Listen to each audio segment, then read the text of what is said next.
लग्नानंतर होईलच प्रेम मालिकेच्या आजच्या भागामध्ये आपण पाहत आहोत की आता इथे नंदिनी आणि काव्या ह्या दोघींनीही प्लॅन बनवलेला असतो. नंदिनी म्हणत असते, ठीक आहे, आता हा प्लॅन मी खाली जाऊन सगळ्यांना सांगते. तेव्हा काव्या म्हणत असते, वेडी आहेस का तू? तुला वेळ लागलाय का? असं कसा तू खाली जाणार आणि हा प्लॅन सगळ्यांना सांगणार? असं अजिबात नाही करायचं. काय आता खरं तर मी खाली जाते. छोट्या जाऊबाई, तुम्ही जाऊन आरामात झोपा आणि मी माझं आवरते आणि खाली जाऊन सगळ्यांना सांगते. तेव्हा नंदिनी म्हणत असते, हो काव्या, तू बोलतेस ना ते अगदी बरोबर आहे. मी आता खोलीमध्ये जाऊन झोपते, जेणेकरून जीवाला इथे माझ्यावर संशय येणार नाही. तेव्हा नंदिनी आता नाटक करायची आता ॲक्टिंग करत असते. तर आता ती म्हणत असते, सॉरी नंदिनीचे जीवा, आज होळी आहे. होळीसाठी तुम्हाला नंदिनीकडून खूप खूप शुभेच्छा. पण थोडीशी मजा मस्ती ही तर चालतेच ना. तर इकडे दुसऱ्या बाजूला धनंजय शारदाला म्हणत असतात, अगं शारदा, पटकन नाश्ता घेऊन ये. तेव्हा शारदाने रंग भरलेली डिश धनंजय समोर आणून ठेवलेली असते. तेव्हा धनंजय म्हणत असतात, काय आहे हे? आज मला हा रंग तू नाश्त्यासाठी देणार आहेस? तेव्हा शारदा म्हणत असते, हॅपी होली, तुम्हाला होळीच्या खूप खूप शुभेच्छा आणि रंग लावते. तेव्हा धनंजयसुद्धा शारदाला रंग लावतात आणि होळीच्या खूप साऱ्या शुभेच्छा देतात. तेव्हा आता शारदा म्हणत असते, त्याचं काय ना, सकाळीच नंदिनीचा फोन आला होता, तिला माझ्या हातच्या पुरणपोळ्या खायच्या आहेत. अरे वा वा वा, पुरणपोळ्या, मग तर मजाच काही औरच आहे. तेव्हा धनंजय म्हणत असतात, पण तुला आठवते ना आपल्या घरची ती प्रत्येक होळी, त्या प्रत्येक गोष्टी? तेव्हा शारदा म्हणत असते, हो, ते प्रत्येक आणि ती प्रत्येक गोष्ट मला इथे आठवत आहे. खरं तर किती आणि कशी मस्ती करायचो ना, तय्याबली. तेव्हा लगेच आता धनंजय तिला म्हणत असतात, हां, तय्याबलीच्या बायको तुम्ही, तय्याबली. खरं तर जावयाचा चांगलाच असर झाला आहे वाटतं तुमच्यावर. नाही हो, होळीकरिता एवढं चालतं. दुसऱ्या बाजूला जीवा सकाळी लवकर उठून किचनमध्ये आलेला असतो आणि किचनमध्ये येऊन आज होळीसाठी तो मस्त छान पुरणपोळ्या बनवत असतो. आता मस्त पुरणपोळी बनवल्यावर त्यावर गोवर्धन गाईचं साजूक तूप त्यावर ओतत असतो, जेणेकरून त्याला इथे ही पोळी नंदिनीसाठी बनवायची असते. आता तो म्हणत असतो, आता मी एवढी छान अशी पुरणपोळी बनवली, आता बायकोची पहिलीच होळी आहे, झोपू दे, आरामात झोपली छान बिचारी. आता अशा पुरणपोळ्या मस्त आणि खमंग बनवतो ना, तेवढ्यात पार्थ तिथे आलेला असतो. पार्थ तिथे येतो आणि म्हणत असतो, काय रे जीवा, काय करतोयस? तेव्हा तो म्हणत असतो, अरे पुरणपोळी बनवतोय, बघ बघ बघ, मस्त अशा. म्हणलं चला आज होळी आहे तर छान असं खमंग तूप त्यावर घालूयात आणि पोळी बनवूयात. बघ ना, आता बडे भैया मी पोळी बनवली, पण तुला काय करायचं आहे माहिती आहे का? तुला ना एक काम करायचं आहे, तुला आता मस्त कटाची आमटी बनवायची, कटाची आमटी. त्यावर पार्थ म्हणत असतो, हो मी बनवेल ना, पण आज तू सकाळी सकाळी इकडे. हो, मी सकाळी सकाळी उठलो, पण मी जेव्हा उठलो ना तेव्हा काव्या माझ्या बाजूला नव्हत्याच रे. हो, मी तुझ्या खोलीमध्ये आलो होतो, त्यावर बघितलं तू मस्त पाय पसरून त्या बोक्याला घेऊन झोपला होतास. तेव्हा पार्थ म्हणत असतो, अरे अंग खूप दुखत होतं, म्हणून म्हटलं निवांत उठूया. पण काय रे, हे सगळेजण कुठे गेलेत? जीवा म्हणत असतो, कुठे म्हणजे? अरे मी किचनमध्ये पुरणपोळी बनवतोय, असतील इथेच कुठेतरी. आणि असं काय करतोयस? आज रंगपंचमी आहे, मग बहुतेक गच्चीवर गेले असतील. म्हटलं चला आज आपल्या म्हातारीला तेवढाच आराम. तेव्हा पार्थ त्याच्याकडे रागाने बघतो, म्हणतो, नाही नाही, सॉरी, आईला आईला की बायकोला? खरं खरं सांग, आज लग्नानंतरचा पहिला सण आहे ना, त्यामुळे तुला असं वाटलं असेल की जर आपण पुरणपोळी बनवली तर इकडे तुझ्या बायकोला आराम पडेल आणि तिला पुरणपोळी बनवायची गरजच नाही पडायची, असंच तुला वाटलं असेल ना. तेव्हा इथे आता जीवा म्हणत असतो, नाही रे बडे भैया, नाही, अशी पुरणपोळी मस्त बनवली ना. चल मग आता ना ते बाकीचे सगळे कुठे आहेत ना ते बघूया. तेव्हा पार्थ म्हणत असतो, अरे नाही आहे घरात कुणीच, मी जेव्हा उठलो तेव्हा काव्या नव्हत्या. अरे असं कसं नसेल, नंदिनी आरामात झोपली आहे. आता जर ते गच्चीवर एवढे होळी वगैरे खेळत असते, रंग वगैरे लावत असते एकमेकांना, तर मग मला एक गोष्ट सांग, आवाज वगैरे आला असता की नसता? मग ते कुठेच नाही येतं, मग कुठे गेले असतील असा विचार आता इकडे जीवा आणि पार्थ हे दोघेही जण करत असतात. हे कुठे नाही जाणारे, रंगच खेळत असतील. कारण आता मग रंग खेळत असले तर मला सांग ना, पण एवढ्या शांततेत रंग कसा काय खेळत असतील बरं, असा विचार आता ते दोघेही जण करत असतात. तेव्हा लगेच आता इकडे चल चल पटकन गॅस बंद कर, आणि गॅस बंद करून आपल्याला त्या लोकांना शोधलं पाहिजे, असं म्हणून आता जो काही जीवा आहे तो पटकन गॅस बंद करतो. आणि गॅस बंद करून आता ते दोघेही जण त्या दोघींना शोधायला निघालेले असतात. आता त्या दोघींना शोधायला निघाल्यानंतर लगेचच त्यांना एक चिठ्ठी सापडते. आता सुरुवातीला एक चिठ्ठी सापल्यानंतर ती नंदिनी आणि काव्याकडून त्यांना ती चिठ्ठी असते. आता दुसरी चिठ्ठी पुन्हा जीवाच्या हातामध्ये असते आणि त्या चिठ्ठीवर लिहिलेलं असतं, सणाला होळीचा रंग चहूकडे, नद्या गेल्या परतुनी पुन्हा डोंगराकडे, असं त्या चिठ्ठीवरती लिहिलेलं असतं. आणि तेव्हा त्या दोघेही जण त्या दोन्ही चिठ्ठ्या घेतात आणि म्हणत असतात, खरंच ना, ह्या तय्यबलेच्या म्हणजे ह्या मोहितेंच्या पोरी ना. तेव्हा पार्थ म्हणत असतो, अरे मोहितेंच्या पोरी म्हणजे ह्या दोघी जणी मोहितेंकडे गेल्या की काय? चला चला चला, नद्या गेल्या परतुनी डोंगराकडे म्हणजे, असं म्हणून आता ते दोघेही जण रेडी होतात आणि रेडी होऊन मोहितेंच्या घरी निघालेले असतात. आता मोहितेंच्या घरी गेल्यानंतर जीवा जोराजोरातच बेल वाजवत असतो. तेव्हा जोराजोरात बेल वाजवल्यानंतर तो म्हणत असतो, जोपर्यंत मी अशी जोराजोरात बेल वाजवत नाही ना, तोपर्यंत तय्यबली काही केल्या ते दरवाजा उघडत नाहीत, ही गोष्ट मला चांगलीच माहिती आहे, असं सुद्धा आता इकडे तो बोलत असतो. तेव्हा पार्थ म्हणत असतो, हो का, मग आता दरवाजा तर उघडत नाही येतं, पण काय करायचं? त्यावर लगेच आता इकडे पार्थ म्हणत असतो, ऐक ना, तू तुझ्या बायकोला जोराजोरात आवाज दे ना. तेव्हा नंदिनी, अगे नंदिनी, दरवाजा उघड बरं नंदिनी, काय करतेस नंदिनी, असं तो म्हणत असतो. तेव्हा त्याच वेळेला आता जीवा म्हणत असतो, ऐक ना, मला असं वाटतंय ती काही दरवाजा उघडत नाही, तू एक काम कर ना, तू स्वतः आवाज दे ना, मग ती दरवाजा उघडेल, असं म्हणून आता इकडे पार्थसुद्धा म्हणत असतो, ओ फिसकरलेली मांजर, दरवाजा उघडा ना, ओ फिसकरलेली मांजर, का दरवाजा उघडत नाही आहेत तुम्ही, असं सुद्धा आता इकडे ते बोलत असतात. तेव्हा कोणीच दरवाजा उघडत नाही. आता कोणीच दरवाजा न उघडल्यामुळे इकडे थोड्याशा अंतरावर ती लोक येऊन उभी राहतात. आता थोड्याशा अंतरावर येऊन उभी राहिल्याबरोबर इकडे वरूनच काव्या आणि नंदिनी दोघेही जण पार्थ आणि जीवाच्या अंगावर भरलेल्या पाण्याच्या बादल्या ओतत असतात.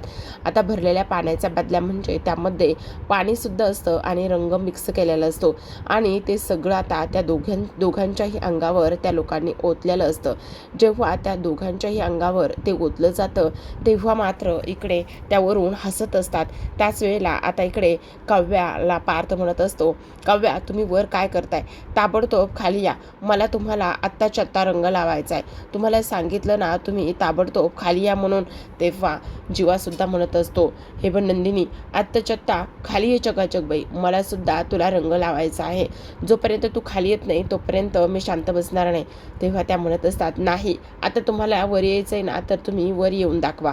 तेव्हा लगेच आता हे दोघेही जण म्हणत असतात, बडे भैया, तू काळजी करू नकोस, चल, मला इकडचे सगळे दरवाजे माहिती आहेत, मी तुला व्यवस्थित घेऊन जातो, असं म्हणून आता एका दुसऱ्या दरवाजाने वरती जाणार तेवढ्यातच ती लोक तिथे येऊन त्या दोघांना गाठतात.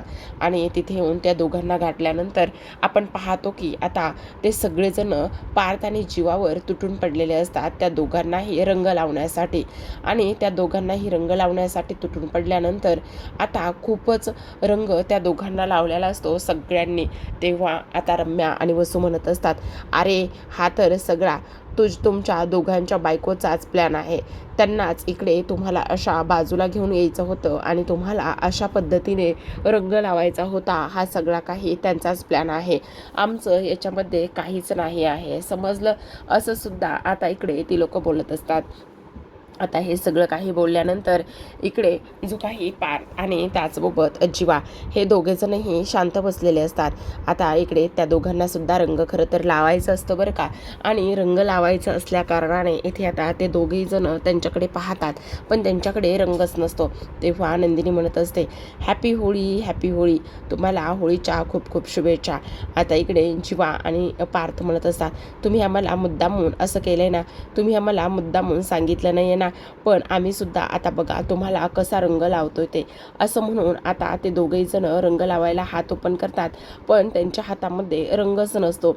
आता त्यांच्या हातामध्ये रंग नसतो, त्यामुळे त्यांचं हसू होतं आणि त्यांचं हसू झाल्यानंतर आता इकडे सगळेजण त्यांच्यावर हसायला सुरुवात करत असतात. त्याच वेळेला आता इकडे जो काही जीवा आणि पार्थ हे दोघेजणही म्हणत असतात, तुम्हाला काय वाटलं आम्ही फक्त इथे दोघेच जण आहोत का? तर आम्ही दोघे जण नाही आहोत, आमच्याकडे सुद्धा सगळेजण आहोत. म्हणजे आम्ही फक्त दोघंच जण नाही आहोत, तर आम्ही तिघेजण आहोत. ही गोष्ट तुम्ही विसरताय बहुतेक, असं सुद्धा आता इकडे ती लोक बोलत असतात. आता हे सगळं काही इथे बोलल्यानंतर आपण पाहतो की आता लगेचच त्या सगळ्यांना हे दोघेजण रंग लावत असतात. कारण तिथे युग आलेला असतो आणि युगने रंग आणून दिल्यानंतर आता ही लोक छान रंग लावण्यासाठी तयार झालेली असतात. छान रंग लावण्यासाठी तयार झाल्यानंतर आपण पाहतो की आता इकडे काव्याने पुन्हा एकदा पार्थला रंग लावलेला असतो. तर इकडे जो काही पार्थ आहे त्या पार्थने सुद्धा इकडे आता आपल्या काव्याला रंग लावलेला असतो आणि इकडे नंदिनीने आणि जीवाने सुद्धा एकमेकांना रंग लावलेला असतो. आता इथे गाणं सुरू झालेलं असतं आणि त्या गाण्यावरच आता हे सगळेजण नाचत असतात. शेवटी जो जीवा आहे त्या जीवाने मात्र आपली जी काही नंदिनी आहे त्या नंदिनीच्या गालाला गाल ठेवूनच रंग लावलेला असतो आणि जेव्हा असा रंग लावण्यात येतो तेव्हा मात्र हे सगळेजण अक्षरशः हसायला लागलेले असतात. आता इकडे ह्या होळीच्या गाण्यावरच सगळेजण खूप सुंदर आणि छान असा डान्स करतात. बराच वेळ हे सगळं काही इथे चालू असतं आणि बराच वेळ हे सगळं इथे चालू असल्या कारणाने आता आपण पाहतो की इकडे मानिनी सुद्धा त्या गाण्याचा ठेक्यावरच इथे नाचत असते आणि इकडे रम्यासुद्धा असते. रम्याने सुद्धा आता इकडे सर्वांना रंग लावायला सुरुवात केलेली असते. जीवा आणि पार्थ आणि काव्या नंदिनी ह्यांचा असा बेधुंद रोमांस इथे रंगलेला असतो आणि ते छान असं इकडे त्या गाण्याच्या गाण्याच्या तालावरती परफॉर्म करत असतात, नाचत असतात. हे सगळं काही इथे आपल्याला पाहायला दिसत आहे. पण आता जो काही जीवा आहे, जीवा आणि पार्थ ह्या दोघांचीही इथे आता सासरी आल्यानंतर थोडीशी थट्टा मस्करी होत असते. कारण इकडे ती लोक म्हणत असतात, काय मग कशी मजा केली, कसं ह्या सर्वांना उल्लू बनवलं, बघितलं ना तुम्ही. खरं तर अशी मजा आणि असं उल्लू बनवलेलं असंच पाहिजे होतं. खरं तर म्हटलं चला आम्ही देशमुखना नेहमीच आगळ्या वेगळ्या पद्धतीने थोडीशी इथे आता होळी सेलिब्रेट करतो, पण यावेळेस मात्र आम्ही असं ठरवलं होतं की काही जरी झालं ना तरी ह्या दोघांना उल्लू बनवायचं. आता असं म्हटल्यानंतर सगळेजण हसत असतात आणि सगळेजण हसत असताना आता जीवा आणि पार्थला थोडंसं वाईट वाटतं, त्यामुळे ते उठून थोडेसे बाजूला जातात. आता बाजूला गेल्यानंतर त्यांना थोडासा राग येतो आणि राग आल्यानंतर आता पाहतो तर काय पार्थ आणि जीवा एकमेकांना म्हणत असतात, बघितलं आपण इथले जावई आहोत, पण जावई असून सुद्धा ह्या लोकांना आपली काहीच पडलेली नाही आहे.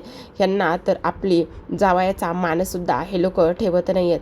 काय करायचं आता सांग ना, काय करायचं, असं सुद्धा आता इकडे ते लोक बोलत असतात. आता हे सगळं काही बोलल्यानंतर लगेचच आता पार्थ आणि जीवा म्हणत असतो, नाही आता तर आपण आपलीच आता अदागिरी दाखवायची. काही जरी झालं ना तरी सुद्धा आता बघ मी काय करतोय ते, असं म्हटल्यानंतर लगेचच आता इकडे ते दोघेही जण आतमध्ये निघून जातात. ते दोघेही जण आतमध्ये निघून गेल्यानंतर इकडे जीवा आणि जीवा आणि पार्थ आतमध्ये आता ताक म्हणजेच थंडाई बनवायला आतमध्ये गेलेले असतात. इकडे आता ह्यांची मजामस्ती ही सुरूच असते. यांची मजामस्ती सुरू असताना आपण पाहतो तर काय आतापर्यंत ह्यांना पार्थ आणि जीवा बराच वेळ दिसत नसतात आणि तेव्हा ती लोक विचारतात की हे दोघेजण नेमके गेले तरी कुठं. आणि तेव्हा नंदिनी आणि त्याच वेळेला इथे काव्या म्हणत चल आपण बघून येऊया आणि तसंही काहीतरी खाण्यासाठी वगैरे आणायचंच आहे ना, असं म्हणून त्या दोघीजणी आता आतमध्ये त्या दोघांना शोधायला जात असतात. तर इकडे पार्थने मस्त अशी थंडाई बनवत आणलेली असते. जेव्हा तो थंडाई बनवतो आणि थंडाई बनवत असताना आपण पाहतो की आता इकडे जीवा आलेला असतो आणि तो जीवाला विचारत असतो, काय मग जीवा तुला सांगितलेली ती गोष्ट आणलीस का? त्याच वेळेला आता जीवा म्हणत असतो, हो तर बडे भैया, आणणार नाही असं कसं होणार आहे? मी तुला पाहिजे आणि तू सांगितली ती गोष्ट आणलेलीच आहे. तेव्हा ती गोष्ट तो समोर करतो आणि समोर केल्यानंतर आता इकडे तो म्हणत असतो, अरे वेडा आहेस का, तू बर्फ आणलायस? त्यावर तो म्हणत असतो, अरे बडे भैया, बर्फ आणलेला आहे मी खरा, पण तुझ्या एक गोष्ट लक्षात येते का, मी बर्फ का आणलेला आहे? तर एक गोष्ट सांग, ह्या बर्फाखाली मी बरोबर भांग आणलेला आहे आणि बर्फाखाली लपून भांग आणल्यानंतर आता मग कोणाला समजू नये, कोणाला कळू नये म्हणून ह्या सगळ्या गोष्टी मी इथे केल्यात ना, असं म्हटल्यानंतर लगेचच आता तो जो काही त्याने आणलेली भांग आहे ती आणलेली भांग आता तो त्याला देत असतो आणि आणलेली भांग त्याला दिल्यानंतर इकडे लगेच आता जो काही पार्थ आहे तो पार्थ ती भांग त्या मठ्ठ्यामध्ये मिक्स करणार असतो, पण तो भांग त्या सगळ्या मठ्ठ्यामध्ये मिक्स न करता इथे फक्त आणि फक्त 2 ग्लासामध्येच तो मिक्स करत असतो, कारण त्याला सगळ्या ह्याच्यामध्ये ती मिक्स करून सगळ्यांना त्रास द्यायचा नसतो. फक्त आणि फक्त इथे जो काही जीवा आणि त्याचसोबत जी काही नंदिनी आहे, नंदिनी आणि काव्या ह्या दोघांनाच त्रास द्यायचा असतो. आता इकडे जी काही भांग आहे ती तर रेडी असते आणि भांग रेडी असल्या कारणाने आता ते दोघेही जण बाहेर निघून जातात. आता ते दोघेही जण बाहेर निघून गेल्यानंतर आपण पाहतो तर काय, इकडे आता मस्त ह्या सगळ्यांच्या गप्पा हे रंगलेल्या असतात. त्याच वेळेला इथे आता काव्या आणि पार्थ ह्या दोघीजणी तिथे तर नसतात आणि ह्या दोघीजणी तिथे नसल्या कारणाने आपण पाहतो की इकडे आता जो काही पार्थ आहे तो म्हणत असतो, घ्या घ्या, तुमच्यासाठी हे सगळं काही आणलेलं आहे, तुम्ही एकदा पिऊन तरी घ्या. तेव्हा लगेच आता इकडे मिथून म्हणत असतो, काय मग ही एवढी थंडाई बनवून आणलेली आहे तुम्ही? आज चक्क देशमुखांच्या पोरांनी थंडाई बनवली? हो, म्हणजे हे साधं ताक आहे, यामध्ये म्हणजे काही नाही मी मिक्स केलं. त्यावर मानिनी म्हणते, काही नाही मिक्स केलं म्हणजे? तेव्हा मिथून म्हणतो, ए बाबांनो, भांग वगैरे मिक्स केलं आहे की काय? तेव्हा इथे जीवा म्हणत असतो, ए काका, तुला माहिती ना इथे तुला जर भांग प्यायला दिला तर काय होईल म्हणून? एकदा माहिती आहे तू असाच भांग प्यायला होतास, तर त्यावेळेस तू काय काय करत होतास, त्यामुळे तुला अजिबात आम्ही भांग वगैरे अजिबात प्यायला दिला नाही आहे, असं आम्ही मुळात करणारच नाही आहे, असं इकडे तो बोलत असतो. तेव्हा मानिनी म्हणत असते, नाही मिथून काका, आणि तुम्ही भांगसुद्धा प्यायची नाही आहे, कारण तुम्हाला माहिती का भांग प्यायल्याने काय काय होतं म्हणून? तुम्ही काय काय करता? एकदा तर लास्ट टाईम एकदा भांग प्यायला होता तुम्ही, त्यावेळेस भांग प्यायल्यामुळे काय काय गोष्टी झाल्या होत्या ही गोष्ट तुम्हाला अजिबात माहिती नाही आहे, आणि त्याचमुळे मी तुम्हाला सांगते, अजिबात तुम्ही भांग पिण्याच्या भानगडीसुद्धा पडायचं नाही, समजलं? असं स्पष्टपणे आता मानिनी इथे मिथुनला सांगत असते. तेव्हा मिथुन म्हणत असतात, नाही नाही नाही नाही, मी अजिबात भांग वगैरे पिणारच नाही, पण आता देशमुखांच्या बॉईजनं इथे हे ताक एवढं बनवून आणलंय ना, त्यात थोडंसं आश्चर्य वाटण्यासारखं आहे. तर आता सगळेजण हसायला लागतात. जीवा म्हणत असतो, हो हे ताकच आहे, बाकी यामध्ये मी खरं सांगतोय काही नाही मिक्स केलं. तर आता इकडे मानिनी म्हणत असते, बरं बरं, आता एवढं पोरांनी ताक बनवलं, एवढी मेहनत केली तर ताक तर प्यायलाच पाहिजे की नाही, असं म्हणून आता पार्थ आणि जीवा बनवून आणलेलं ताक सर्वांना एक एक ग्लास ते देत असतात. त्यांचं असं म्हणणं असतं, होळी खेळून तुम्ही थकला असाल, दमला असाल, मस्त आता ताक प्या, एन्जॉय करा, आणि त्यानंतर मस्त आमच्या सासूबाईंच्या हातची पुरणपोळी तुम्ही खाऊ शकता. आता इकडे ताक दिल्यानंतर नंदिनी आणि त्याचबरोबर काव्या ह्या दोघी जणी तिथे नसतात. आता मानिनी म्हणत असते, काय रे कार्ट्यांनो, काय खरं खरं सांगा, तुमचा प्लॅन काय आहे? तेव्हा जीवा आणि पार्थ म्हणत असतात, नाही नाही नाही नाही नाही, अजिबात नाही, आमचा प्लॅन काही नाही, आम्ही का आणि कसला प्लॅन करू? हां आई, तुझा पण आमच्यावर विश्वास नाही का? तेव्हा मानिनी म्हणत असते, पण तू आत्ता असं म्हणतोयस ना की आम्ही त्यामध्ये काहीच मिक्स केलेलं नाही आहे म्हणून, मग काही मिक्स केलेलं नाही म्हणजे? तेव्हा जीवा म्हणत असतो, काही म्हणजे मिरची वगैरे हे असलाही मिक्स केलेलं नाही गं, बाकी काही नाही आहे. मग ते 2 जे ग्लास आहेत ना, ते 2 ग्लास कोणासाठी आहेत? बोल बोल जीवा, सांग ना, ते जे 2 ग्लास आहेत ना, ते 2 ग्लास कोणासाठी भरून ठेवलेले आहेत? असं म्हटल्यानंतर आता जीवाने ते ग्लास जे आहेत ते स्वतःच्या पायापाशी पकडलेले असतात, आणि तेव्हा पार्थ आणि जीवा हे आता मानिनीला काय उत्तर देतील आणि कशा पद्धतीने मानिनीने प्रश्न विचारल्यानंतर हे दोघेही जण पुन्हा ते ग्लास लपवण्याचा प्रयत्न करतात, पण मानिनीच्या नजरेस मात्र ते ग्लास इथे पडलेले असतात.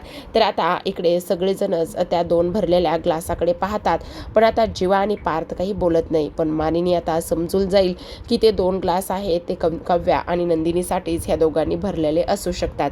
तर प्रेक्षकांनो, आजच्या भागामध्ये एवढंच. उद्याचा भागसुद्धा फार असा इंटरेस्टिंग असणार आहे, कारण उद्याच्या भागामध्ये आपल्याला असं पाहायला मिळणार आहे की आता वसूने खूप मोठी माती खाल्लेली असते भांग पिऊन, कारण इकडे आता काव्याला सुद्धा भांग चढलेली असते. काव्या भांग पिऊनच एका ठिकाणी बसते. त्याच वेळेला वसू जी आहे ना ती तिथे जाते.